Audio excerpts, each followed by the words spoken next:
If you're like me, and frankly, probably most of the rest of America, you're sick and tired of the girls on The View. But that's only part of the story, and we'll get to that. You know, the whole Sunny Hostin meltdown out there. Actually watching a human being get punched a new one live on camera. That's all great. But we need to talk about a few things first, like what's coming in the new media, because the legacy media right now is terrified of what Donald Trump just did, and they should be.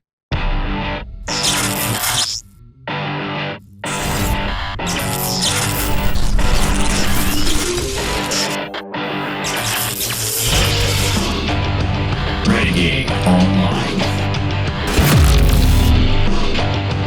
Well, folks, welcome back. Another great day here at Valiant Renegade. It's great to see all of you out there once again. And if you are like one of the many watching this video not yet subscribed to this channel, please take a moment and turn that little red subscribe button to gray. Hit that like button, hit that notification bell, share this sucker out on the social medias, and of course, please do leave a comment before you head out the door today. Make sure to join us every Sunday and Wednesday afternoon at 6 p.m. Eastern U.S. Standard Time right here for the live show. I reposted this on X Tuesday morning, early Tuesday afternoon, as it were. Legacy media kisses its ass goodbye. Breaking: Donald Trump to give credentials to podcasters, YouTubers, and social media influencers as part of the White House briefing room. And that's sending some shockwaves about as much as you would expect, because it should. Look, the legacy media has been in command of the political zeitgeist for America and its culture for decades, all the way back as far as I can remember to the Reagan era. If you watch my channel regularly, you probably know that I've been an avid student of politics and the Constitution, America itself, its history, for many, many years, since I was a young teenager, as a matter of fact. My father brought me into the fold.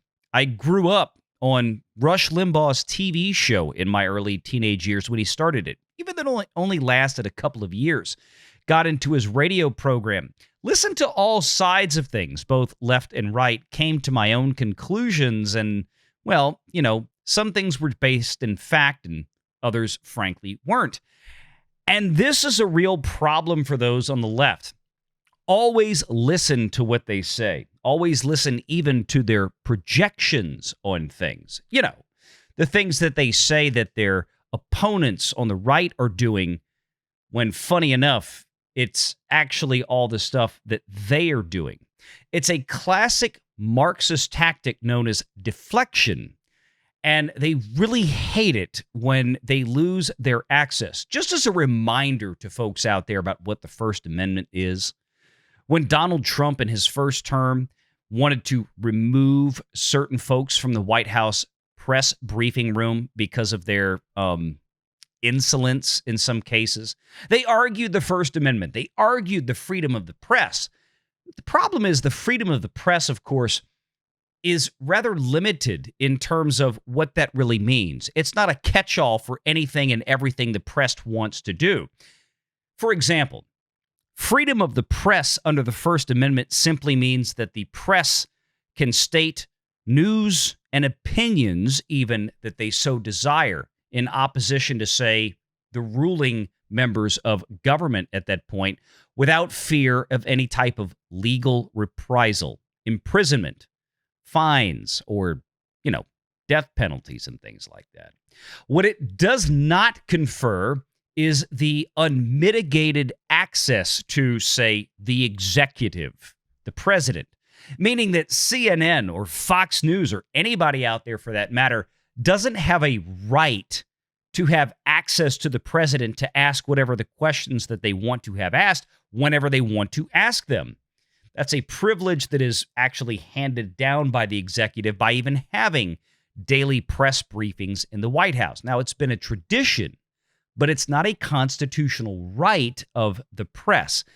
And this tweet here really has a lot of these folks upset, because the new media, The media that basically overrode the legacy media on election night is now being given a proper stage, a stage that by even the most, let's say, skeptical sets of metrics that they have earned, they have deserved. And what I mean by that is the legacy media doesn't believe that YouTubers and podcasters should have any right because they don't have multi-billion-dollar newsrooms and corporate giants backing that up.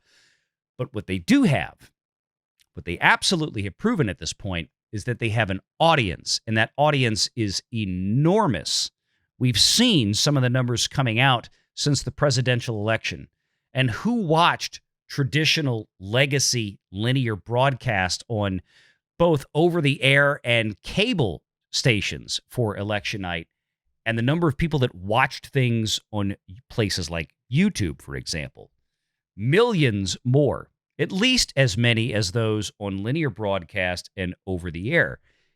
And they don't like this. They think that they are entitled, that they have the right, in fact, that they have the exclusive right to be able to do this. But that's about to change because, yes, YouTubers and podcasters out there are about to have access to the White House. And if you want to see how crazy and how angry that they're getting out there on the left, let me show you what happened on The View today. This, of course, is our friend Sunny Hostin over there on The View. And Sunny has, she's not had a very good 2 weeks. She can't stand Donald Trump. She can't stand Republicans. She is one of these typical liberals out there that absolutely abhor free speech. The ones that absolutely abhor genuine freedom of the press, absolutely abhor the Second Amendment. And frankly, she hates men, especially white men. Let's be honest. She has been repudiated live on air now several times in the last 2 weeks by people trying to bring her back to reality. But Sunny, like a really good mental patient, always resists reality, no matter how hard you try to pull them back to earth. And Sunny today had a reality check like I've never seen before. I want you to watch this first part and then the second part, and then we're going to talk about the problems here because obviously Bob Iger and the Walt Disney Company have stepped in because they know what's coming. How could you nominate someone with allegations of child trafficking trafficking across state lines? Now, what she's doing right now is she's trying to lay out this Me Too argument against Matt Gaetz, Congressman Matt Gaetz, who is now up for a cabinet post as United States Attorney General. And of course, the left is none too happy about this. And the reason, of course, is, at least Sunny wants you to think it's for everything that she's saying right now. A bunch of unproven allegations. A lot of the same things we've heard time and time again about many other Republicans out there from the left. Very few of which, and seldom of which, have ever had any proof or evidence put behind them. Remember the Brett Kavanaugh situation when he was nominated to the Supreme Court and magically several women came out of the blue to say that Brett Kavanaugh had done unspeakable things to them with zero evidence and just accusations? Yeah, kind of feels like the same thing with Matt Gaetz, but that doesn't stop people like Sunny on The View and the rest of the girls over there. And having sex with a 17-year-old, my understanding further on in the interview, they discussed the fact that once he finds out that she's 17, he stops having sex with her. Yeah, okay. There's a problem with that, Sunny, and this is something that Sunny is, as a journalist, quote unquote, on The View, on ABC's The View, on Dana Walden's The View, on the Walt Disney Company's The View, should be well aware of. Lo and behold, something happened 3 minutes later. And that clip is right here. And if you look carefully, very carefully, you can see the moment that a human body gets punched a new asshole. Honey, you have a legal note. I do have a legal note. Thank you, Whoopi. Matt Gaetz has long denied all allegations, calling the claims, quote, invented, and saying in a statement to ABC News that this false smear following a 3-year criminal investigation should be viewed with great skepticism. That DOJ investigation was closed with no charges being brought. Oh, I'm sorry. What happened there, Sonny? What happened? You know, it might just be the fact that we recently had an election and the adults are coming back in the room.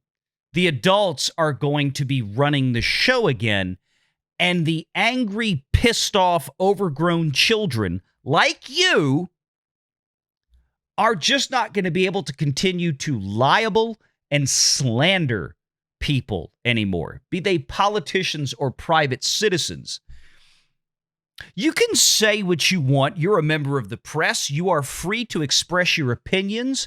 Again, as we said earlier, without legal repudiation, without imprisonment, without fines.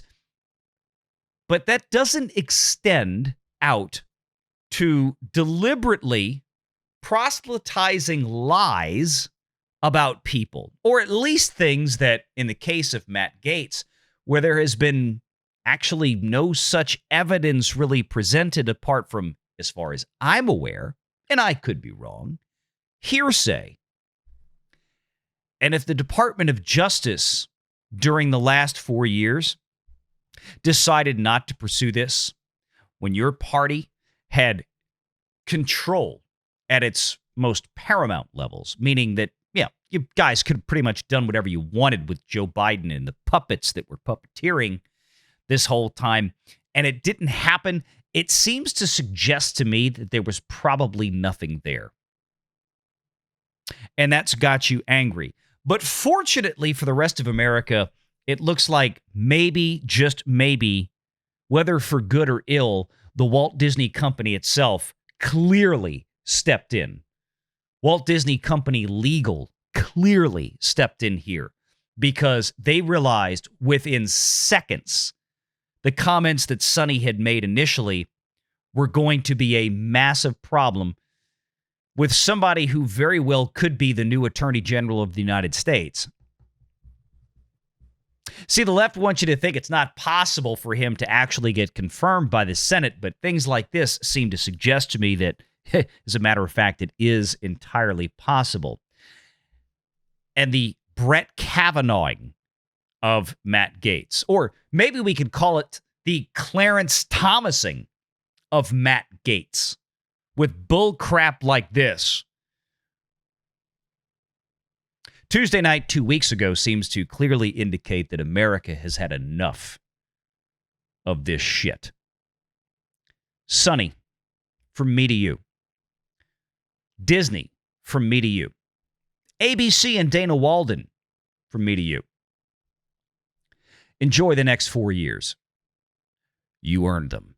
Make sure you're subscribed to Valiant Renegade and join us every Sunday at 6 p.m. Eastern for the live show.